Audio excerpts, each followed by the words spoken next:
오늘 우리는 갈라디아서 1장을 함께 읽었습니다. 오늘 말씀을 통해서 깨닫는 은혜와 응답받는 축복이 넘쳐나시기를 바랍니다.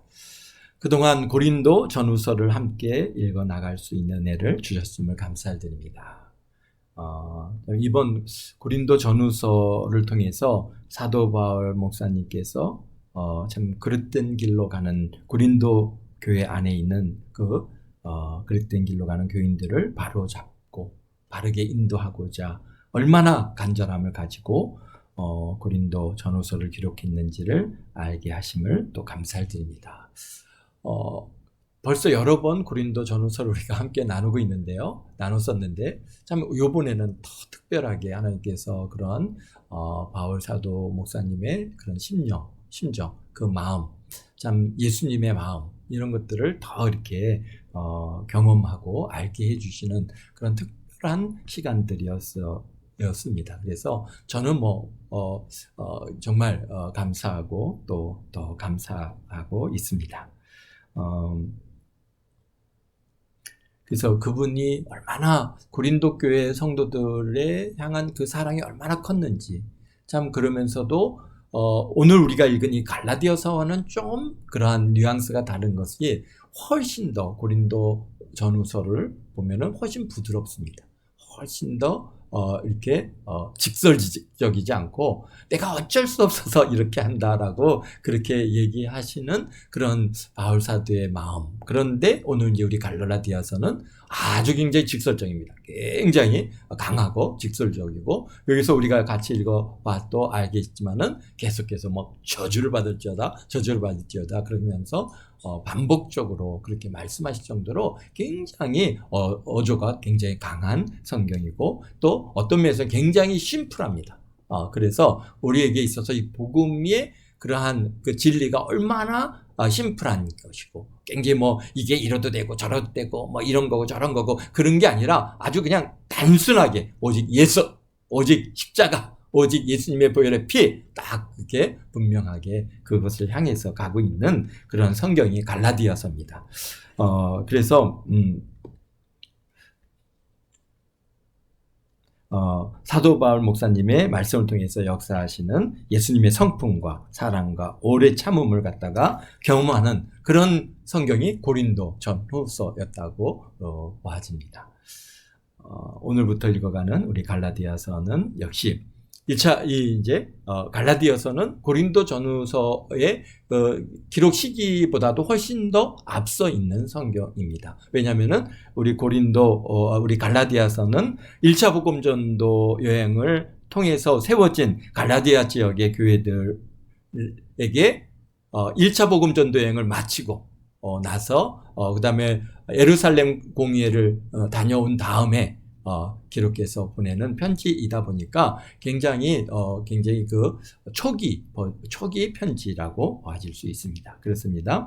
그래서 1차 복음 전도 여행을 통해서 세워진 갈라디아 지역의 교회들이 유대인이면서 유대교인이었던 유대인들 중에 크리스찬들이 된 사람들이 있거든요. 근데 그 사람들이 자기네들이 정말 예루살렘으로부터 어떤 허락을 받고 간 것도 아니면서 자기네들이 이제 막 돌아다니면서 교사라고 하는 사람들이 갈라디아 지역 교회에 들어와서 다른 복음을 전파함으로 갈라디아 지역의 교회들이 혼란이 오고 미혹이 되어서 복음에서 떨어져 나가는 일들이 발생했습니다.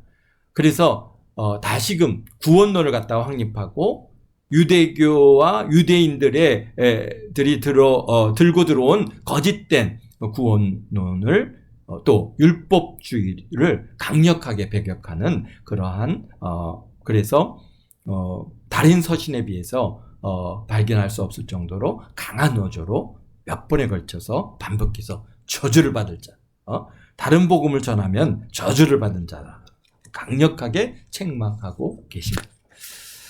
그래서 이 구원론의 갈라디아서의 가장 핵심적인 구원론에 있어서 핵심적인 그런 장절을 우리가 본다면은 2장 16절인데요. 한번 볼까요? 2장 16절에 아주 분명하게 이렇게 말씀하고 계십니다. 사람이 의롭게 된 것은 율법의 행위로 말미암는 것이 말미암이 아니요 오직 예수 그리스도를 믿음으로 말미암 줄 알므로 우리도 예수를 믿나니 이는 우리가 율법의 행위로서가 아니고 그리스도를 믿음으로 의롭다함을 얻으려 함이라. 율법의 행위로서는 의롭다함을 얻을 육체가 없느니라. 아주 굉장히 그냥 간단합니다. 그렇죠? 복잡하게 사실 유대인들이 이 갈라디아 지역에 있는 교회에 들어와서 이제 계속 그렇습니다. 그러니까 그리스도를 믿음으로 의롭다함을 얻는 그런 그러니까 율법의 행위로 곧 율법을 지켜서 행하려고 행하여야 구원이 있다는 그런 다른 복음을 전하는 거짓 교사들을 배격하기 위해서 얼마나 철저하게 투쟁하는 것을 갖다가 우리 갈라디아서 통해서 만나게 되는 것입니다. 그렇죠. 아직 이 초대교회 때나 또는 지금 2000년이 지난 지금이나 이런 미혹은 계속되고 있습니다. 우리도 알게 모르게 나의 선한 행위로 구원을 이루어 보겠다고 보려고 노력하고 있지는 않는가. 그러니까 이게 율법주의가요, 굉장히 우리들에게 있어서 어떤 면에서 율법주의가 훨씬 신앙생활에 있어서 쉽습니다.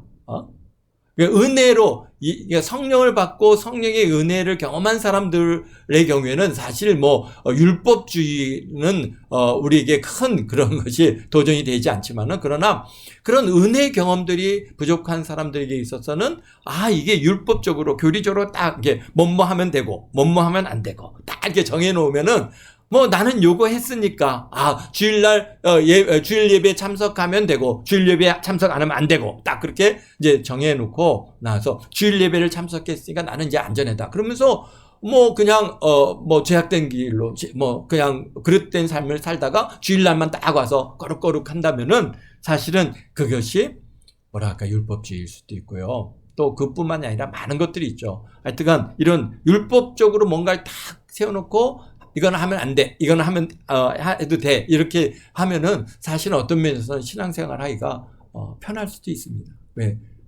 하나님 뜻을 물어볼 필요가 없거든요. 하나님의 마음이 무엇인지 생각할 필요 없고 또 예수님의 그런 사랑이 무엇인지 예수님께서 정말 나에게 원하시는 게 무엇인지 그런 거 생각할 필요가 없어요. 그냥 주어진 대로 그렇게 살아가면은 그렇게 되기 때문에 어떤 면에서는 그것을 이때 사람이나 오늘 우리가 살아가는 우리 그리스도인들도 그런 것들을 아마도 추구하고 있지는 않는가.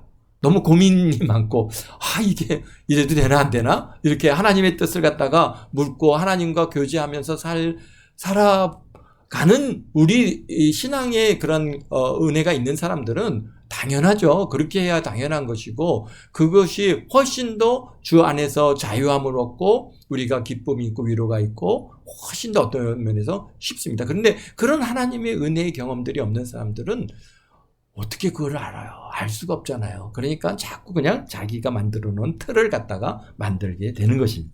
그래서 우리가 알게 모르게 나의 선한 행위로 구원을 이루어보려고 노력하고 있는지 않는지 나의 율법을 만들어서 틀을 만들어서 그것을 행하려고 행하여 안전하고 안전하게 또 행하여 뭐라고 썼는지 제가 글을 갖다 써서 어쨌든 간에 구원을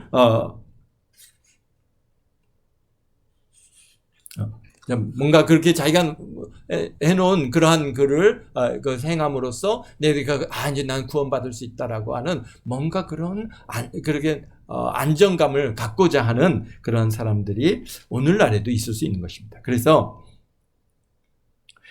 그 틀을 벗어나면은 구원을 이룰 것 같은 그런 율법을 만들고 있지 않는가. 그래서 우리가 그런 것들을 여러분들의 삶을 한번 나도 딱 내 틀에 딱 맞춰서 이건 하면 되고 이건 안 되고 이런 것들이 혹여나 있지는 않는지 우리가 그런 것들을 자꾸 들여다보고 그것이 하나님께서 원하시는 일일까? 정말 하나님을 내가 이것을 통해서 하나님께 영광 돌리는 일인가? 내가 정말 은혜로 하는 것인가? 내가 믿음으로 하는 것인가? 내가 정말 하나님을 사랑하는 마음으로 하는 것인가? 이런 것을 자꾸 거기에 대비하고 물어보고 나를 점검하고 이렇게 하는 그 삶이 사실 신실한 삶이고 하나님께서 기뻐하시는 삶인 줄 믿습니다.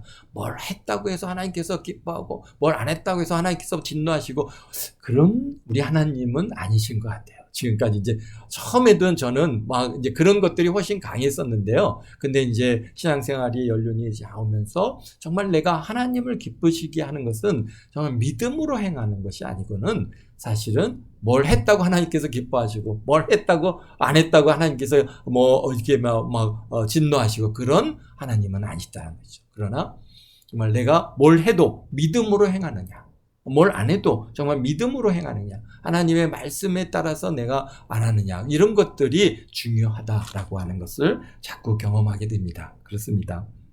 그래서 갈라디아서 읽어가면서 그런 율법주의에서 벗어나 다시 은혜의 예수님을 만나게 되시기를 바랍니다. 여기 갈라디아는 어디냐면은 갈라디아 교회가 따로 있는 게 아니죠. 물론 갈라디아 교회라고 이름을 지어서 교회명을 갖고 있을 수는 있습니다. 그러나 사실 그것이 갈라디아는 마치 우리 경기도, 그 다음에 전라북도, 그 다음에 경상남도 이런 식으로 하나의 지역입니다. 그래서 갈라디아 지역이에요. 그러니까 지금 터키의 중부 지역을 저 북쪽에서부터 남쪽까지 쭉 이렇게 중간을 이렇게 쭉 내려오는 요 중간 지역이 갈라디아 지역인데요. 그래서 갈라디아 지역은 굉장히 넓습니다. 굉장히 넓고 그러다 보니까 많은 교회들이 있습니다. 그래서 이 갈라디아서는 그 갈라디아 지역에 1차 복음 전도 여행을 통해서 세운 교회들에게 주시는 그러한 메시지인데요. 그래서 우리 1차 복음 전도 여행은 어떻게 시작했습니까? 수리아 안디옥에서 출발한 전도팀이 그 수리아 안디옥 바로 앞에 있는 섬이 하나 있죠. 그 구브로라고 하는 섬인데요. 그 섬에 가서 섬을 갖다가 전도를 처음 시작했습니다. 그래서 섬을 갖다가 이제 횡단을 하고, 그리고 그 섬에서 이제 배를 타고 다시 이제, 육지로 버가에 도착해서 육로로 이제 갈라디아 지방으로 걸어서 들어가는데요. 우리가 여기도 해서 성지순례가 중요한 게, 이제 여러분들이 이제 저 가보면은, 버가에 딱 가서 보면은, 어떻습니까? 굉장히 그게 해변에서부터 조금만 들어가면 굉장히 고산지대로 이루어져 있습니다. 그래서 해변 주위만 이렇게 이제 넓은 그런, 농지가 있고 평판하다면은 조금만 들어가기 시작하면은, 그러니까 마치 어디냐면은 우리 그러니까 강원도에서 이제 조금만 들어오면은 막 이제 설악산이 이게 높잖아요. 그런 지형이 이제 바로 이 갈라디아 지역인데요. 이 버가에서 갈라디아로 가는, 그래서 많은 우리 이제 목사님들이 막 그곳을 차를 타고 이제 올라갑니다. 막 올라가면서, 야, 바울 사도께서 여기를 걸어가셨구나. 정말 1000고지가 넘는 그런 산을 타고 올라가서 아주 그냥 그 지역으로 들어가는 이 과정이 먼데, 이런 곳을 이렇게 걸어가셨구나라고 하는 것을 경험하게 된다라고 늘 많이 합니다. 여기 구브로도 마찬가지입니다. 우리도 지난번에 우리가 사도행전을 보면서 함께 나눴듯이 구브로 섬도 굉장히 산지가 막 험하고 깊습니다. 그러다 보니까 그 지역을 갖다가 이제 지금은 이제 도로가 잘 만들어져서 차량을 통해서 움직이는데, 거기를 걸어서 그 구브로 지역을 갖다가 통과한 그 바울 사도의 팀이 얼마나 힘들었을까라는 것들을 우리가 알게 되어지죠. 그러니까 어떤 면에서는 우리가 성경을 잘 이해하고 알려면은 그 현장에 가봐야 됩니다. 아무리 설명을 해도 그것을 갖다가 우리가 현장감이 없어요. 그래서 우리 이제 전사님은 기회가 있으면은 자꾸 이 성경에 나오는 지역들을 가봐야 됩니다. 그래서 애굽도 가봐야 되고, 지금 이스라엘은 가볼 수가 없잖아요. 어쨌든 이스라엘이나 또는 이제 요르단이나 또 그 다음에 이제 여기 터키, 또 더 넘어서 이제 뭐 아테네, 그다음에 고린도, 로마 이런 데까지 다 다니면서 그때 뭘 아는 거예요? 이때 바울 사도 목사님의 마음이 어떻겠구나. 이런 것들을 우리가 이제 생각하면서 성경을 보게 되면 훨씬 더 성경이 현장감 있게 그렇게 다가옵니다. 그래서 아무리 우리가 100번을 읽고 1000번 읽는 것도 중요하지만은 한번 가보면은 그렇게 가보면은 완전히 새롭게 정리가 되죠. 유다 광야 아무리 상상으로 또는 우리 사진으로 아무리 봐봐도 내가 직접 가서 걸어보면서 그 바람도 느끼고 햇볕도 느끼고 우리 참 다윗 우리 왕이 다윗이 도망 다닐 때 얼마나 힘들었을까라고 하는 것을 갖다가 거기서 직접 경험하는 거죠. 그런 시간들이 꼭 필요하다고 봐집니다. 그래서 젊을 때 기회가 있으면 꼭 가십시오. 자꾸 가서.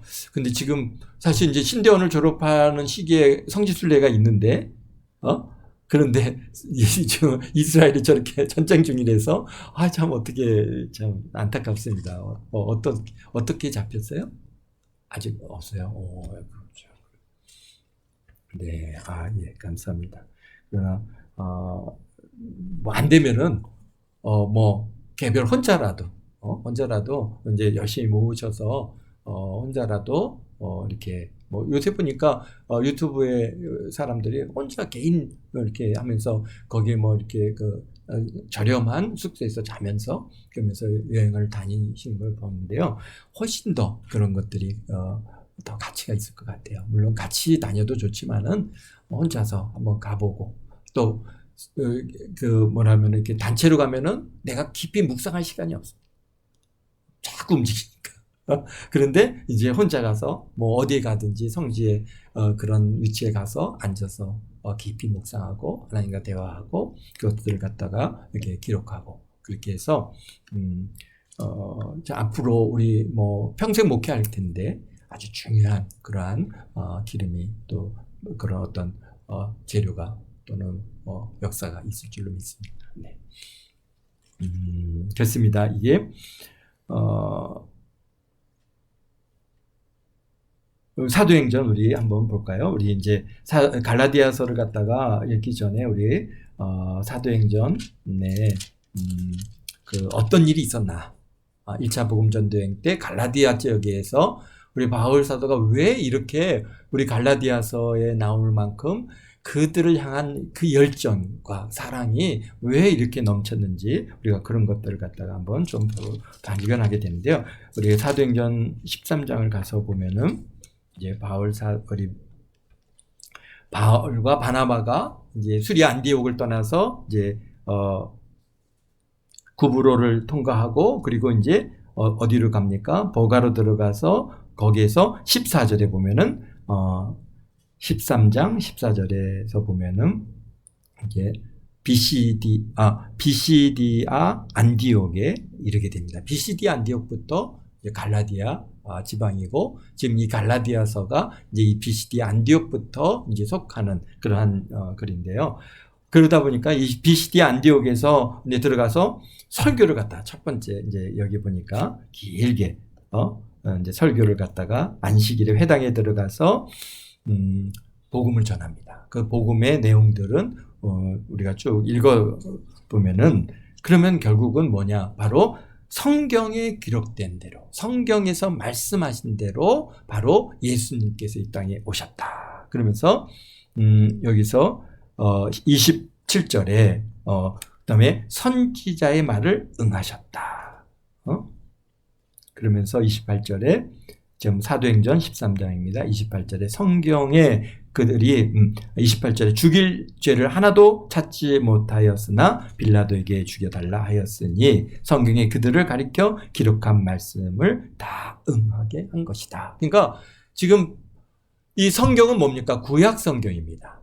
이제 지금 바울 사도가 이제 가서 비시디아 안디옥에 있는 유대인의 회당에 딱 들어가 언제든지 언제든지 우리 바울 사도는 유대인 회당에 먼저 가서 그들에게 이제 복음을 전하죠. 그리고 그들이 받아들이지 않으면은 이방인에게로 이제 갔는데요. 여기서 이제 어떤 면에서 이제 이 설교문이 첫 번째 설교문이 비시디 안디오 갈라디아 지방에 있는 교회에서 이제 설교한 내용을 기록하고 계시는데 그 내용의 내용은 아주 그냥 또 어디를 가든지 기본 처음 하시는 말씀은 다 비슷합니다. 그래서 이 표준 설교에 가까운데요.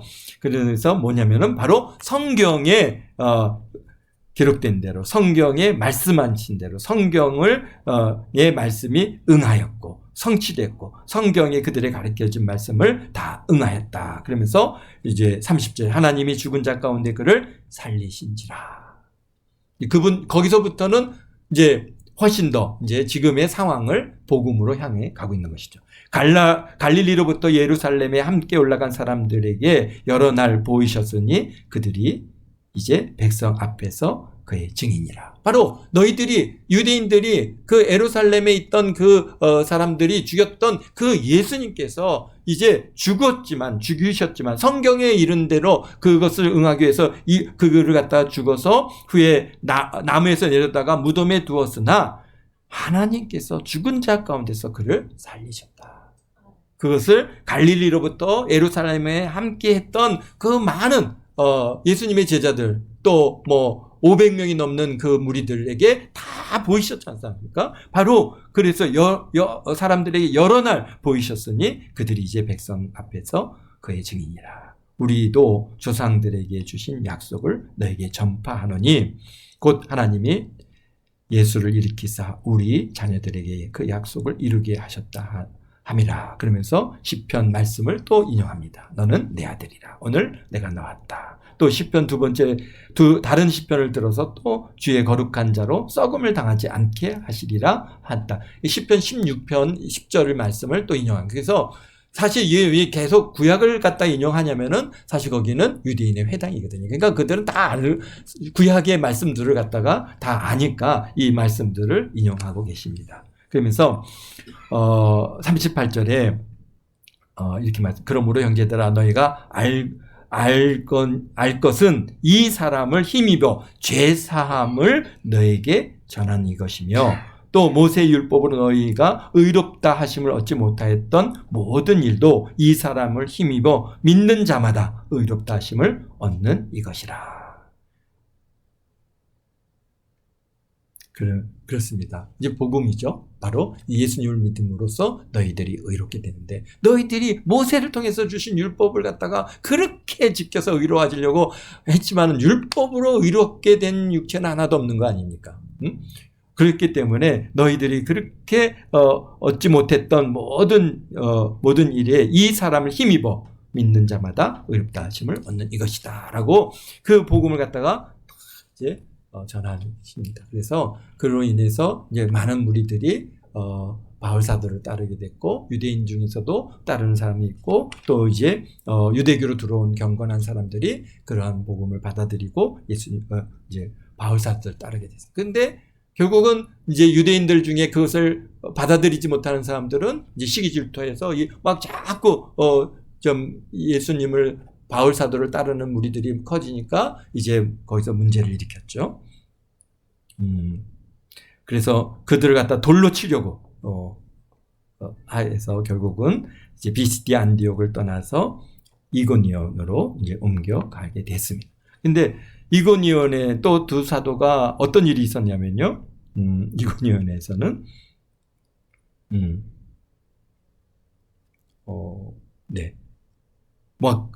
여기도 이제 이고니온에서 두 사도가 함께 유대인의 회당에 들어가서 유대인은 14장입니다. 헬라의 허다한 무리가 믿더라. 그렇습니다. 유대와 헬라여 그러나 순종하지 아니하는 유대인들이 이방인들 마음에 선동하여 형제들에게 악감을 품게 하고 두 사도를 오래 있어 주를 힘입어 담대히 말하니 주께서 그들의 손으로 표적과 기사를 행하게 하시다 자기 은혜의 말씀을 증언하시니 그 시내가 무리가 나뉘어서 유대인을 따르는 자도 있고 두 사도를 따르는 자도 있는지라. 이방인과 유대인과 그 관리들이 두 사도를 모욕하여 돌로 치려고 달려드니 그들이 알아보고 도망하여 루가오니아에 두 성 루스트라와 더베와 그 근방으로 갔다 했어요. 결국은 이고니온에서 이제 어디로 갑니까? 루스트라로 갑니다. 루스트라도 다 갈릴리에 있는 지방이고, 그러니까 지금 BCD 안디옥 교회, 그 다음에 이고니온 교회, 그 다음에 이제 루스트라 교회가 세워졌는데, 루스트라에서는 어떤 일이 있었습니까? 날 때부터 안진뱅이었던 그러한 어떤 사람이 바울 사도가 막 복음을 전하는데, 보니까 그에게 구원받을 만한 믿음이 그에게 있는 걸 보시고 큰 소리로 10절에 내 발로 바로 일어서라. 그러니까 그 사람이 벌떡 일어섰습니다. 그 사람이 일어나 걷는지라. 우리가 그제서야 바울을 보고 뭡니까 이제 신이 우리 가운데 내려오셨다. 그렇게 해서 사람 형상 우리 가운데 내려오셨다. 그래서 막 이제 제우스 신전에 있는 제사장들을 불러가지고 막 이제 이 바울과 바나바 앞에 제사를 지내니까 바울과 바나바가 옷을 찢으면서 이게 무슨 얘기냐, 이런 일을 갖다가 멈추라고 내가 너희들에게 전하는 것이고 나는 너희들과 똑같은 그런 성정을 가진 사람이다. 그러면서 그것을 갖다가 이제 물리치면서 복음을 전하니까 그 일이 있은 이유는 얼마나 이 루스트라에도 강력하게 사람들이 복음을 전해졌겠습니까? 그러니까 여기 19절에 유대인들이 안디옥과 이고니온에서 와서 이제는 이게 BC의 안디옥이죠. 그 다음에 이고니온에서 막 이제 유대인들이 쫓아와서 무리를 충동해서 뭘 했습니까? 바울사를 돌로 쳤어요. 돌로 쳐서 여기 19절이죠. 14장 19절에 돌로 쳐서 죽은 줄로 알고 외로, 그러니까 성 바깥으로 끌고 나가서 그냥 갖다 버려버렸어요. 얼마나 돌로 쳐서 죽은 줄 알 정도면은 사실은 실질적으로 죽은 거나 마찬가지죠. 그러니까 정말 여기서 그래서 제자들이 둘러섰을 때 바울이 일어난 거. 그 성에 들어갔다 이틀날 바나바와 함께 더베로 갔습니다. 그러니까 지금 얼마나 강력하게 이게 지금 첫 복음 전도 여행이잖아요. 그러니까 가는 곳마다 막 안진뱅이가 일어나고 각종 질병의 문제들이 해결을 받고 표적과 기적과 놀란 일들이 일어나가니까, 그러니까 막 사단은 더 강력하게 이제 여기 들고 일어나서 심지어는 이제 바울을 갖다가 돌로 쳐서 죽인 거예요. 근데 죽였으니까 어떻게 합니까? 성 바깥으로 갖다 버린 거죠. 그런데 이 제자들이 둘러쌌을 때 바울이 다시 일어나서 살아났어요. 그 성에 들어가서 이틀날 바나바와 함께 더베로 옮겨갔습니다. 그러면서 하시는 말씀이 뭡니까?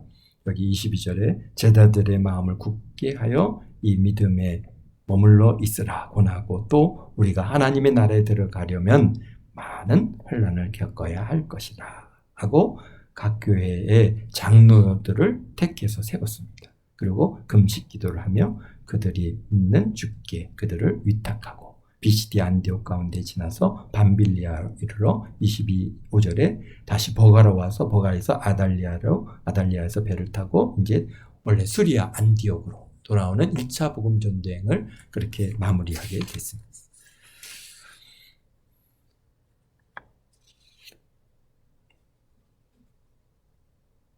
그래서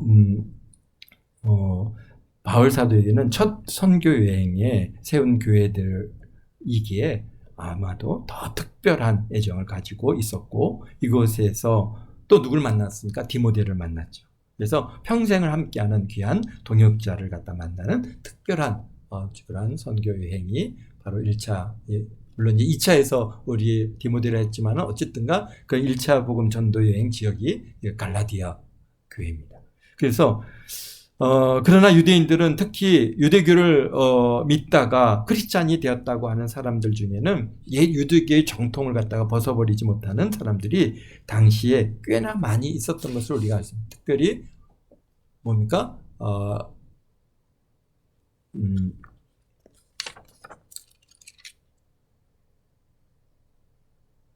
바리새파였던 사람들 중에 이제 크리스찬이 된 사람들 중에는 이 바리새파들이 굉장히 율법주의로 강력하게 무장되어 있는 사람들이 아닙니까? 그러다 보니까 복음을 받아들였는데도 그것을 벗어버리지 못하고 아직도 율법주의적인 그러한 주장을 갖다가 하는 것입니다. 우리나라도 복음이 전파되고 복음을 받아들인 많은 사람들이 사실은 복음을 받아들이고 유대교적 사고, 그러니까 유대교가 아니라 유교적 사고방식을 버리지 못하고 유교적인 삶의 방식 위에 복음을 올려놓고 살던 사람들이 굉장히 많았습니다. 물론 이제 뭐 제사법에 대해서는 제사는 금했지만은 그러나 유교적인 사고방식이죠. 그래서 그런 것처럼 우리는 그래도 좀 차이가 있는데도 불구하고 사실 우리가 이제 기독교의 그런 문화로 완전히 변화받은 지는 그렇게 오래되지 않습니다. 우리 앞섰던 선배 우리 목사님들이나 많은 분들이 보면은 말이야 우리 말도 그렇잖아요. 뭐 저기 영어에서는 다 이름을 부르는데 너라고 그러는데 여기서 말 한마디 잘못하면은 야 이놈 네가 뭐가 어쩌겠지? 막 그러면서 굉장히 말 한마디, 호칭 하나도 굉장히 조심스러운 게 우리 한국 사회인데, 그냥 유교적 사고방식이 딱, 이렇게 잡혀 있었던 부분들이 많이 있습니다. 그래서 지금은 굉장히 그런 면에서 이제 자유로워졌고, 지금은 뭐 이제 다 그냥, 주 안에서 형제고 자매고, 또 그런 것들이, 우리 사회에도 또 교회 안의 분위기도 많이 변화가 왔습니다. 전에는 교회도 어떻게 앉았습니까? 남자, 여자 딱 분리돼 가운데 딱 천막을 치고 어떻게 남녀가 동석한다는 거 불가능한 일이었습니다. 그러나 지금은 뭐 그렇게 하면은 다 세상에 무슨 그런 일이 다 있냐고 하면서 이상하게 생각하는데 그만큼 우리 사회가 이제 많이 변화왔습니다. 근데 그러니 당시 유대인들은 유대교의 그냥 정말 1000년, 2000년가량 그런 이 유대교의 그러한 교리에 딱 사로잡혀 있던 그 조상 대대로 그렇게 살아왔던 그 사람들이 예수님을 믿고, 변화를 받았어요. 은혜를 입었다고 할지라도 정말 그들의 삶이 하루아침에 그 사회 전체가 분위기가 바뀌어야 되는데 그렇지 않다 보니까 굉장히 어려웠던 것이죠. 그래서 유대교를 배경으로 하는 그리스도교들이 더욱 혼란이 오고 구약 성경을 가져와서는 하는 얘기합니다. 봐라 말이야. 안식일 지키라고 하지 않았냐? 그러니까 안식일 지켜야지. 그 다음에 또 유월절을 지키라고 하지 않았느냐? 또 할례를 받으라고 하지 않았느냐? 율법을 지켜라고 하지 않았느냐? 그렇게 이제 성경 그 당시에는 이제 구약 성경밖에 없으니까 하나님 말씀인데 이게 지키라고 했으니까 지켜야지. 안 지키면은 그 죄인이고 죄 지으면은 지옥 가고 막 이렇게 정죄하는 일들이 아마 굉장히 많았습니다. 그러니까 사람들이 주장할 때 교리적으로나 성경적으로나 또는 신학적으로 체계가 잡히지 않아서 뭐 어떻게 반론을 하지 못하는 겁니다. 그렇잖아요. 그러니까 이제 바울 사도가 이제 그런 문제가 뜨겁기 때문에 우리 갈라디아서에서 아주 강력하게 이제 그런 부분을 갖다가 제시하는 이유 중에 하나도 바로 그겁니다. 이게 정확하게 여기서 세우지 않으면은 그러면은 뭐 희지부지 조금만 여지를 준다고 하면은요 금방 이 유대교는 강력한 논리 체계로 딱 무장돼 있거든요. 그들은 뭐 1000년 넘는 시간을 갖다가 이 율법주의에 딱 사로잡혀 있던 그런 사람들이기 때문에 여간에서 그 아성을 무너뜨린다는 것은 쉽지 않은 일입니다. 그래서 이걸 해결하기 위해서 결국은 어떻게 합니까? 우리 사도행전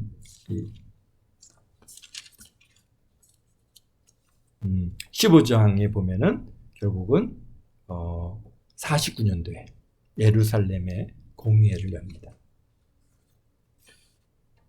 공회를 열고 여기에 보면은 7절에 사도행전 15장 7절에 보면 많은 변론회. 그러니까 이 바울 사도가요 1차 복음 전도행을 통해서 교회를 갖다가 세우고 예수님을 믿고 예수 그리스도를 갖다 믿음을 구원을 받으라. 아까 말씀하신 것처럼 오직 예수 그의 이름으로 우리가 죄사함을 받고 우리가 거기에서 우리가 거룩하게 된다라고 하시는 말씀을 주셨는데 그런데 유대교적인 그런 이제 그 사고로 받은 그런 거짓 교사들이 와갖고, 야, 아니다. 우리가 율법을 행해야지. 어떻게, 할례도 받아야지. 막 그렇게 이제, 봐라, 성경에, 봐라, 말이야. 우리 하나님께서 직접 시내산에 내려오셔서 직접 우리에게 주신 이 메시지인데, 그걸 바울이 와서 뭐 어쩌자고 저쩌자고 한다고 그래? 안 돼. 막 그러면서, 이제, 변론들이, 이제, 거기에 많은 도전들이 있었던 거죠. 그러니까 바울 사도가 결국은 예루살렘을 올라갑니다. 올라가서 공회를 엽니다. 예수님의 사도들과 더불어 이제 당시에 그러한 영적 지도자들과 함께 더불어서 공회를 열어서 어떻게 할 거냐? 이게 우리가 구원받은 게 예수님을 믿어서 구원을 받았느냐? 율법을 갖다가 할례를 받고 율법을 행해서 우리가 구원을 받았느냐? 너희들도 그거 지키지 못하는 그러한 그 무거운 짐을 갖다가 어떻게 이방 우리 성도들에게 지어주려고 하느냐? 막 바울 사도가 갖고 아마도 굉장히 강력하게 주장을 한 것 같아요. 그러니까 그것에 대해서 바리새파 크리스찬들이 막 많은 변론입니다. 아니다, 율법을 행해야 된다. 막 그러면서 여기 5절에 보면 바리새파 중에 어떤 믿는 사람들이 일어나서 말하되 이방인에게도 할례를 행하고 모세 율법을 지키라고 명한 것이 마땅하다. 뭐 당연한 거예요. 1000년 넘게 그것을 갖다가 그들이 가져왔고, 더구나 어떻게 했습니까? 모세를 통해서 여호와 하나님께서 친히 시내산에서 친히 주신 그런 뭡니까? 계명이고 율법이지 않습니까? 그런데 그걸 갖다가 이게 그러니까 당연히 이방인들도 다 그거 할례 받고 율법을 행해야 된다. 막 그렇게 주장하는 것은 아마도 참 당연한 일일 수도 있습니다. 그런데 하나님께서요, 이미 베드로 사도를 통해서 그런 것들을 다 이제 준비해 놓으셨죠. 그래서 베드로 사도를 통해서 하나님께서 뭔가 이게 큰 바구니에 참 이렇게 여러 다양한 부정한 음식들을 주고는 그거 먹으라 그러니까 안 먹겠습니다. 근데 내가 거룩하게 한 것을 너가 부정하다 하지 말라. 그러면서 이제 그 말씀을 통해서 이미 딱 준비시켜 놓으셨는데 이제 이 말씀을 그대로 인용해서 얘기합니다. 그러면서 어떻게 우리 조상도 그것을 갖다가 짓지 못한 이 무거운 것을 우리 이방 성도들에게 그것을 할 수 있겠느냐. 그러면서 이제 누가요? 여기 보니까 야고보가. 그래서 이분이 사도 야고보인지 예수님의 동생 야고보인지 야고보서를 쓴 야고보인지 사도 야고보인지, 근데 이때까지만 해도 사도 야고보가 살아 계셨을 때이기 때문에 아마 사도일 가능성도 높습니다. 어쨌든가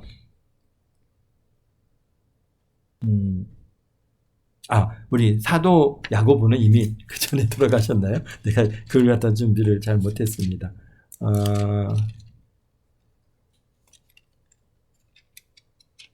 네, 뭐 그거는 제가 다음에 찾아서 어쨌든 야고보를 통해서 하나님께서 그것을 갖다 딱 정리해 주시는데요. 뭐라고 하십니까? 여기에 보니까 20절에 다만 우상의 더러운 것과 음행과 목매어 죽인 것과 피를 먹지 말라고 편지하는 것이 옳다. 그래서 여기 19절에 그러므로 내 의견에 이방인 중에 하나님께로 돌아오는 자들을 괴롭게 하지 말고 다만 우상의 더러운 것과 음행과 목매어 죽인 것과 피를 멀리하라고 편지하는 것이 옳다라고 해서 이제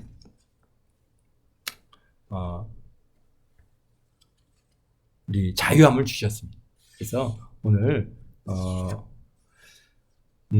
오직 예수 그리스도를 믿어서 그 은혜로 구원을 받음을 명확하게 함으로써 오늘까지도 우리가 은혜 안에 자유를 누리고 율법주의에서 벗어날 수 있음. 그럼에도 자꾸 이단들이 들어와서 우리의 구원을 빼앗기 위해서 우리 저주 아래로 끌어가려고 하는 시도가 계속되고 있다고 하는 사실입니다. 계속해서 그래서 뭘 해야 된다. 그래서 이단의 전형적인 모습이 안식일을 지켜야 된다, 또는 유월절을 지켜야 된다, 또는 머리에 이마에 인을 맞아야 된다, 여러 뭔가 예수 믿는 것만으로는 부족하단 말이야. 거기다 뭔가를 더 추가해야 된다라고 그렇게 주장하는 이것은 다 이단이고 거짓된 겁니다.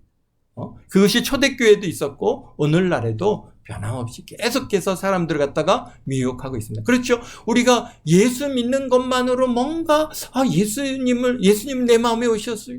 나의 구주가 되어 주세요. 우리가 여러분들 이제 우리 사모님이 다음 주에 이제 전도 훈련 이제 전도 세미나를 받아오고 지금까지 열심히 이제 훈련해서 준비해갖고 이제 전도 훈련 받은 것을 이제 여러분들에게 나눌 텐데요. 그러니까 우리가 지금까지 전도하면서 예수님 영접 기도해 주죠. 그러면 예수님을 갖다 내 마음에 모셔드립니다. 예수님을 믿습니다. 우리가 그 믿음의 고백을 한 거, 그러니까 이제 당신은 구원받았습니다.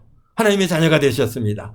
천국 백성이 됐습니다. 우리가 아주 강하게 선포하는데, 그런데 정말 그런다고 정말 우리가 구원을 받았나?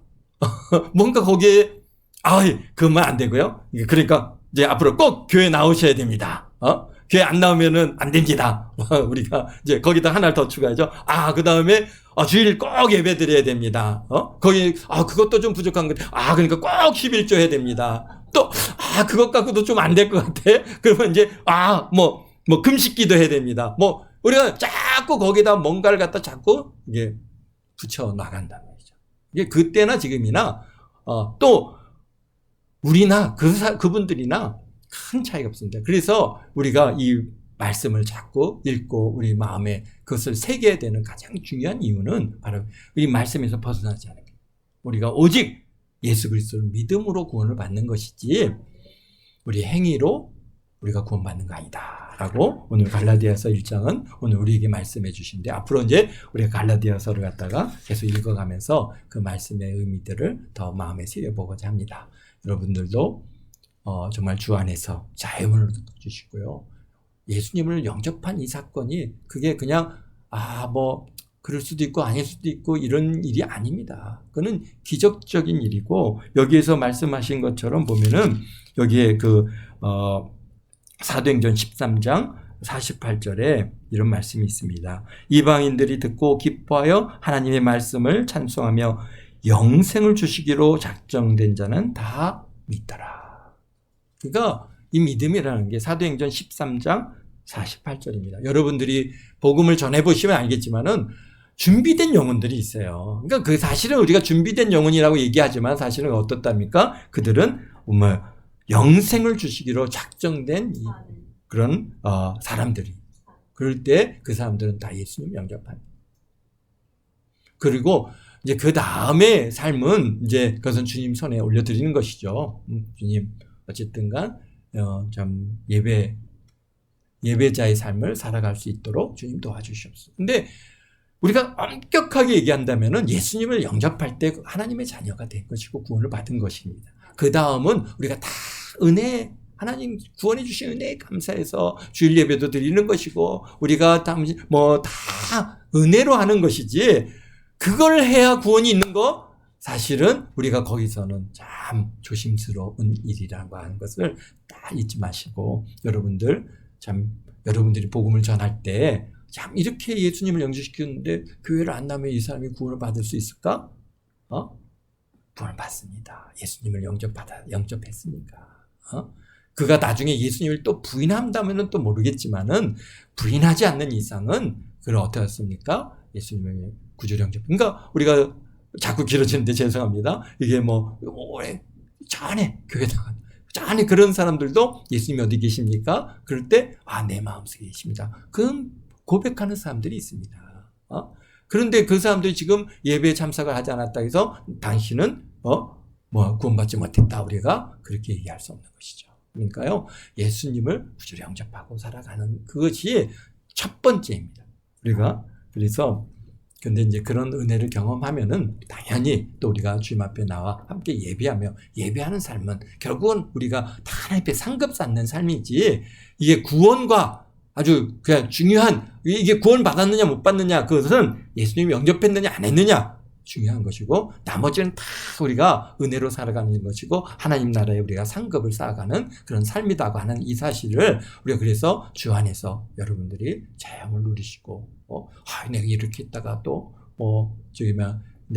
구원 잃어버리는 건 아닐까? 하나님께서 나에게 뭐라고, 물론 이제 우리가 신앙이 이렇게 성장하면 성장할수록 어른의 그런 어린 아이의 신앙에 머물러 있지 않고 우리가 더 성장하면 할수록 우리가 하나님께서 우리에게 많은 것을 원하시죠.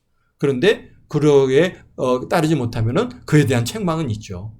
그렇지만은 구원이라고 하는 문제하고는 좀 다른 문제다라고 하는 사실을 늘 마음에 새기시고 우리가 뭘 얘기할 때 항상 이것을 베이스로 잘 깔고 여러분들이 믿음 안에서 잘 승리하시기를 바라고요. 그 다음에 참 자유함을 얻으십시오. 여러분들 예수님을 여러분들이 다 마음에 영접한 이후에 우리는 이미 하나님의 자녀가 되었고 우리가 천국 백성이 되었습니다. 그러니까 여러분들 우리 삶에 자유를 얻고 위로를 얻고 힘을 얻고 참 그렇게 살아가시는 저와 여러분 다 되시기를 주의 이름으로 축원드립니다. 거룩하신 아버지 하나님 감사합니다.